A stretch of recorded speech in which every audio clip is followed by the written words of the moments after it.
I never imagined that spending one weekend with my ex as friends would turn into the moment my husband walked in with a lawyer. Even now, when I think about it, I still feel my stomach twist. I didn't think anything that dramatic could happen in my quiet life here in Virginia. But sometimes the things we think are harmless turn out to be the things that hurt us the most. My husband, Michael, and I have been married for 8 years.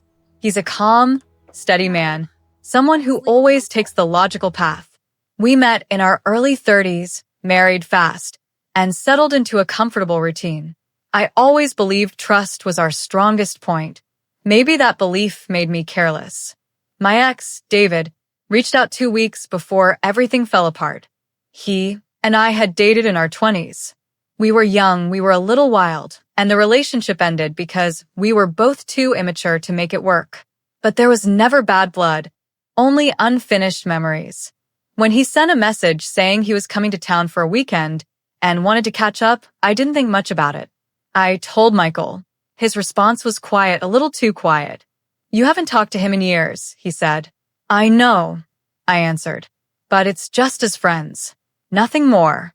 He paused and looked at me, searching my face like he was trying to understand something deeper. "Are you sure this is a good idea?" I smiled, trying to make it feel normal. "Yes. I just want to catch up." Looking back, I realized he was trying to tell me something without saying it out loud. He was uncomfortable, but instead of listening, I brushed it off. The weekend came.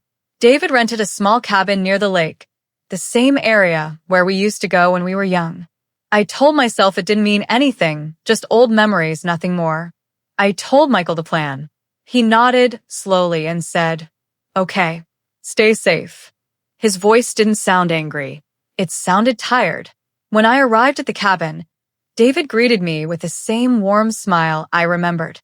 He had changed, older, calmer, more mature. But standing there for a moment, I felt like I had stepped back 10 years. We talked, we laughed, we walked by the lake. It felt easy, familiar. Too familiar, maybe. Nothing inappropriate happened. No touching, no crossing lines. But we shared old stories, old feelings, old mistakes. And somewhere in that quiet cabin, I realized I was opening my heart in a way I shouldn't have. Not physically, emotionally. I kept telling myself, it's fine, it's innocent. But deep inside, I knew I was playing with fire. Saturday night, David made dinner. We listened to soft music, talked about our old college days, and for a moment, it felt like the world outside didn't exist. I didn't answer many of Michael's texts, not because I meant to ignore him, but because I didn't want to deal with questions. Every message he sent felt like a reminder that I was supposed to be somewhere else emotionally. When I finally replied, I just wrote, "Everything is fine. We're just talking." I didn't know those words would break something inside him. Sunday morning, I was packing my things. David walked me to the door. He looked like he wanted to say something, but he held it back. I felt a small ache in my chest, and that ache scared me. Before leaving, I told him, "This was nice, but I think this needs to be the last time." He nodded slowly, understanding more than I said. But when I opened the cabin door, my entire world stopped. Michael was standing outside, and next to him was a man in a suit, holding a folder. My husband's face was pale, stiff, and exhausted, like he hadn't slept all weekend. He didn't yell. He didn't ask questions. He just looked at me with a mixture of hurt and disappointment that cut deeper than anger ever could. "Michael, what are you doing here?" I whispered. He held up a sheet of paper. "I came to find out the truth." My heart dropped. "Nothing happened," I said immediately. "Nothing at all. We just talked." He nodded once, his jaw tight. "I don't care if nothing physical happened." The lawyer stepped forward slightly, but didn't speak.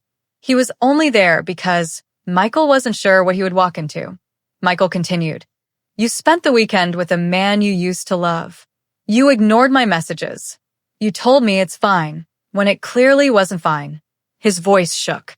"You broke my trust, Sarah. You broke the one thing we always promised each other." Tears burned my eyes. "I didn't cheat. I promise you, Michael." He looked away, wiping his face with the back of his hand. You didn't have to cheat. You still walked away from me, in your heart. Those words shattered me. David stepped forward as if to say something, but Michael raised his hand sharply. Please don't. This isn't your moment. David nodded and stepped back inside. Michael turned toward me again. I brought the lawyer because I didn't know what I would find. I didn't know if you were coming home. I didn't know if our marriage was already over. Hearing him say that made my legs shake. Please don't do this, I whispered. Please don't make decisions when you're hurt. Let me explain. He stared at me for a long moment. Then he quietly asked, why didn't you think of me when you decided to come here for the whole weekend? Why didn't you think how this would feel for me? Why didn't you choose us? I had no answer. Every excuse sounded shallow in my head. I'm not filing anything today, he finally said. But I need time. I need space. I need to decide if this marriage still has a place for trust. He turned and walked toward his car. The lawyer followed. I wanted to run after him, but my legs wouldn't move. I stood in the doorway of that cabin, watching the man I loved walk away because of a choice I thought was harmless. Back home, the house feels different now. His jacket isn't hanging on the chair. His toolbox isn't in the hallway.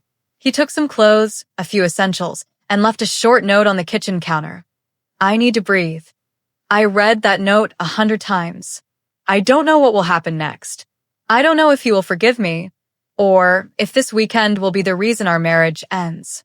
But I know one thing clearly now. When you say it's just as friends, you still have to guard your heart because emotional distance can hurt just as much as anything physical. And Michael didn't walk away because I cheated. He walked away because he felt alone in a marriage that was supposed to make him feel chosen.